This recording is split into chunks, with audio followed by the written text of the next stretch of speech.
going on YouTube? So coming at you guys with another video that I'm really excited about, and it's probably been the most anticipated video since I said that I was going to start being to do the thingy-mabobs and the. Okay, all right. What's going on YouTube? So coming at you guys with another video, probably the most anticipated video since I said I was going to start doing YouTube stuff again, and that's talking about blood and short-tailed pythons. Blood and short-tails have been getting a lot of popularity recently. They've been getting a lot of attention. So what better time to talk about them than now? Like, take this gorgeous T-negative albino. This is a yearling female that is just absolutely stunning. And as you can see, I can pet under her chin, and she's fine. So there's some really, really cool morphs. The first thing that really attracted me to blood pythons was, of course, the magpie. So I'm going to show you guys some of the morphs of blood pythons and short-tailed pythons that I have currently. You know, as you can see, even though this snake is still young, she's a pretty heavy-bodied snake. So it's really important to realize that these guys are ambush predators. So most of their time is spent covered under leaf litter.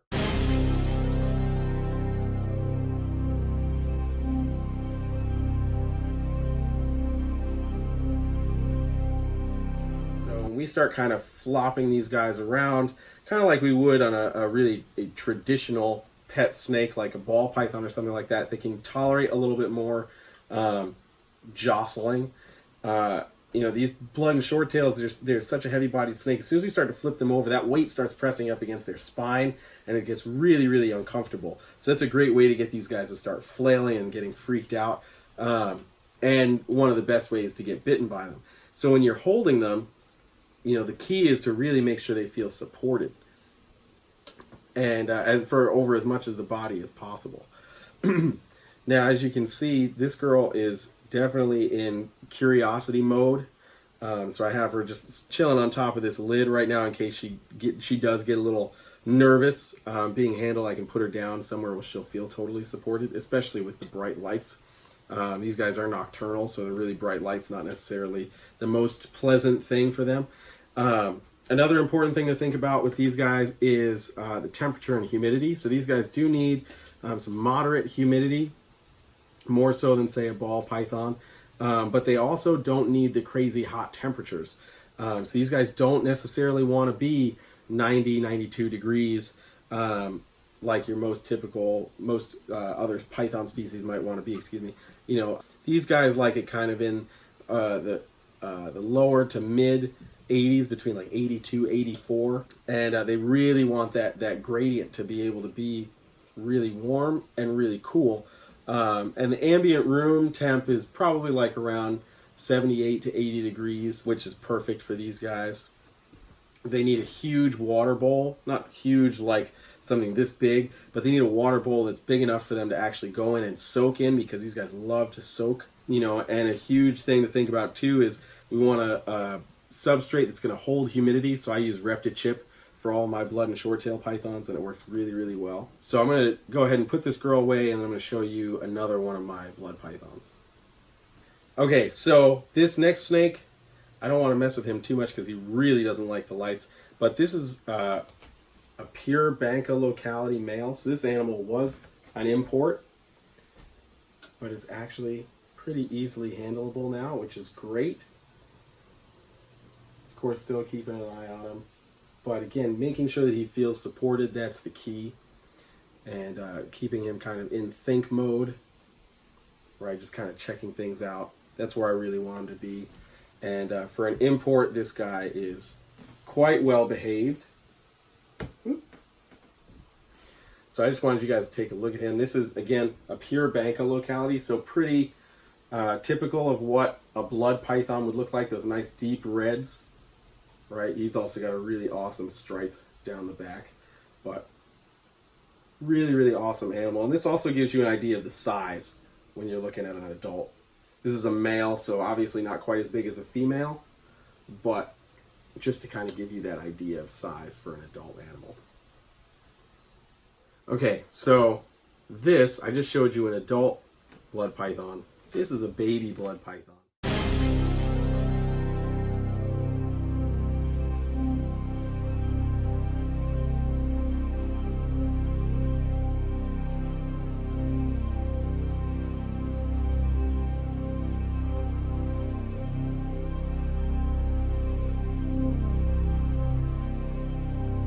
is a little martyr line normal that's het for T positive albino.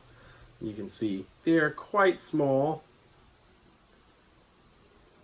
but still just as easily worked with. This girl's awesome. So these guys, really, really important. They want to feel secure all the time. So for these really small guys, I just keep them on newspaper, and then I make sure they have a hide box so that they can feel really secure. I don't necessarily want them to eat a decent sized chunk of the Reptichip, which is why I don't have them on the Reptichip. But, I mean, look at that. That is a cute little face right there. And this animal is going to look great as it matures. There's kind of like orangey, like rust browns. Those are going to look amazingly red when this animal matures, goes into adulthood. Okay, so here's a couple of young females. You guys already saw the T negative albino. This is a T positive albino female. And this is obviously much younger than my T neg. So these oranges are going to become much more red, again, as the animal gets older. And you'll notice, just like in other animals that have T pos and T neg albinos, they're not as, I guess you could say they're not as brilliantly colored.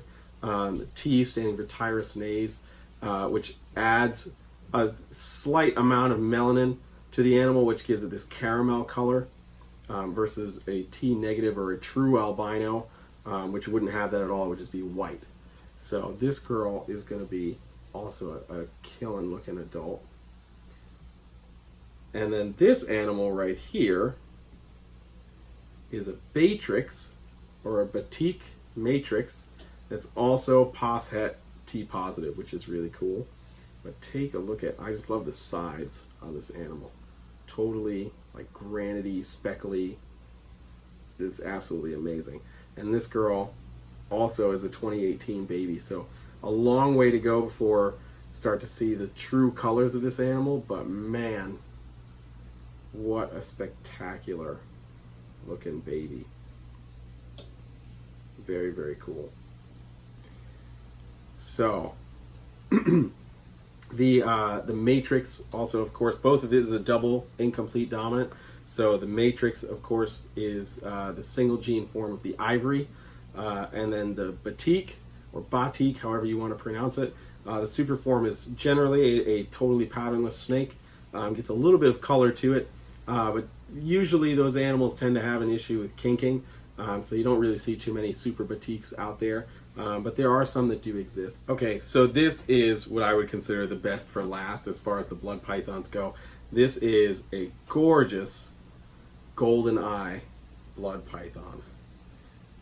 This came from Red Bull line female, and we have this gorgeous stripe. I love snakes with stripes, so this was kind of like a no-brainer for me.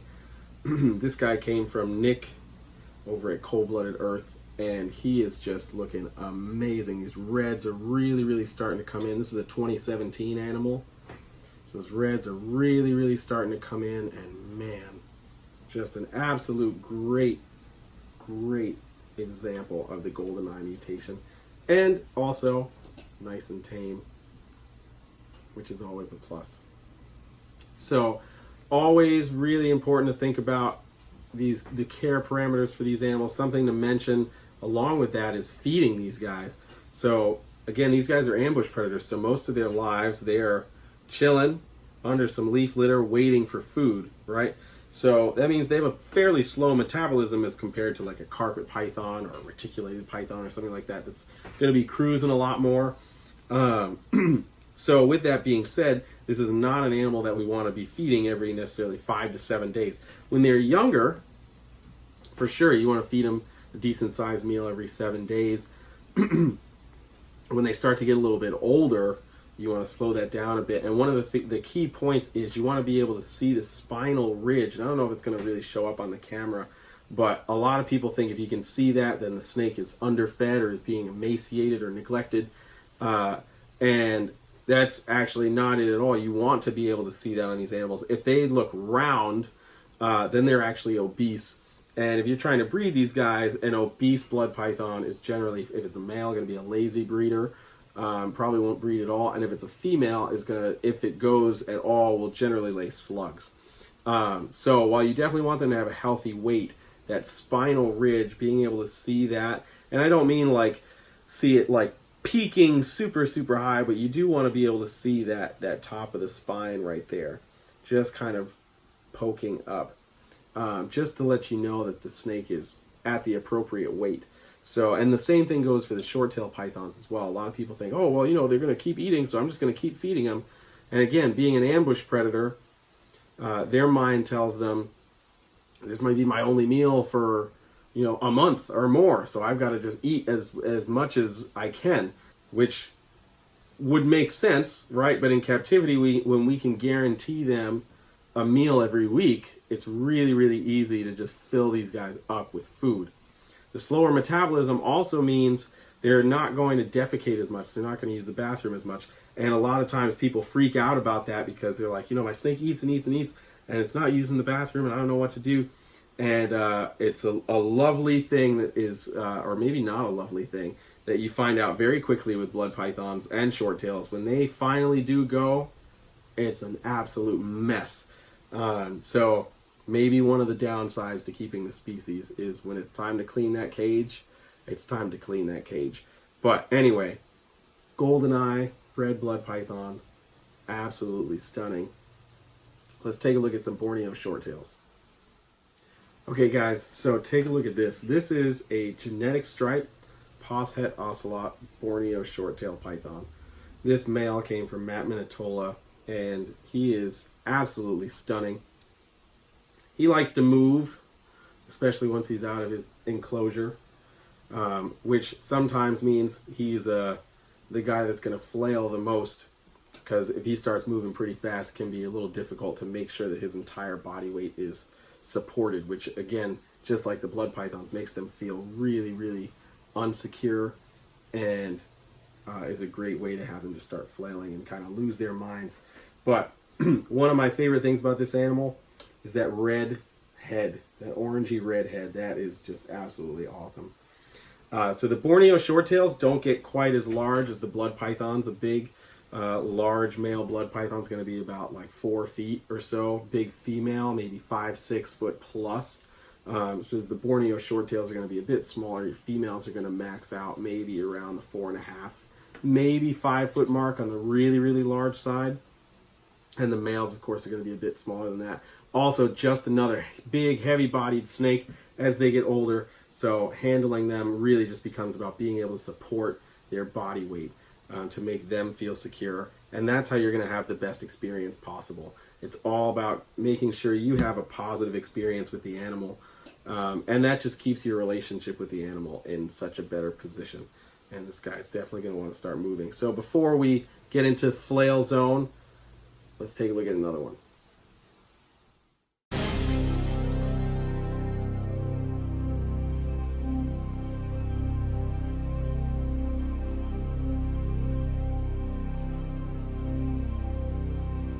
Okay guys, so here is a super striped Poshet ocelot Borneo short-tail, another animal from Minetola, and this is a 2.5-ish year old female, and you can see the size of this animal. She's maybe about 3 feet long, maybe 36 inches long, and just take a look at this animal, man. What an absolute stunning animal. Of course, look at that stripe. I love my stripes. Hi, sweetie.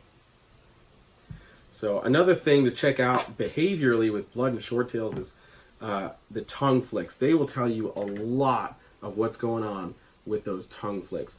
So as long as the tongue is moving, got those nice long tongue flicks, you're in a good position. When the tongue flicks get really short, they start coming out kind of halfway, or maybe you just see the fork of the tongue kind of just resting out of the mouth, that's when you know the animal's not really in the greatest of moods, and you're probably going to get nailed. So just an important thing to be aware of. But I mean, check out the size of this animal. Man, absolutely phenomenal. And this girl, as you can see, has some great size to her, and hopefully this will come up a bit better than what I was talking about with the blood python. But you can see that spinal ridge. That's really something you want to pay attention to. Again, doesn't mean the snake is being neglected, means that it's an actual healthy weight for the animal. And that's what's really important. We don't want to overfeed these guys. Where are you going? But just take a look at this girl. Wow, she's going to start to move. Hi, sweetie. Yeah, I love her eyes. She just is an absolutely incredible animal. So really looking forward to work on breeding these guys and the blood pythons in the coming future. Because there's some amazing looking Borneo shorttails out there. If you haven't checked out Matt Minetola over at Philly Herp, I strongly suggest you do so. He's got some insane looking Borneos. And I always hate passing by his table at expos because it's really hard to not spend any money with him. I mean, just look at how amazing this animal looks. Sheesh. I'm going to put all of Matt's information down below in the description, so make sure you check him out and take a look at some of the gorgeous Borneo shorttails and blood pythons that he's producing, because, man, I definitely recommend checking it out, and you might just get hooked on these guys. So, with that being said, my last Borneo shorttail is my striped VPI Ultra Bright, who's in the middle of a really deep shed, so I'm not going to bother taking her out because I don't want to get bit, and I don't want to stress her out. So, thanks for watching, guys. If you have any questions, or if you keep blood and shorttails and want to comment down below, let me know what you keep. If you have any mutations, or do you just have a really cool blood or shorttail that you're just really digging and you might want to get more? Let me know down below. Take care, guys. See you next time.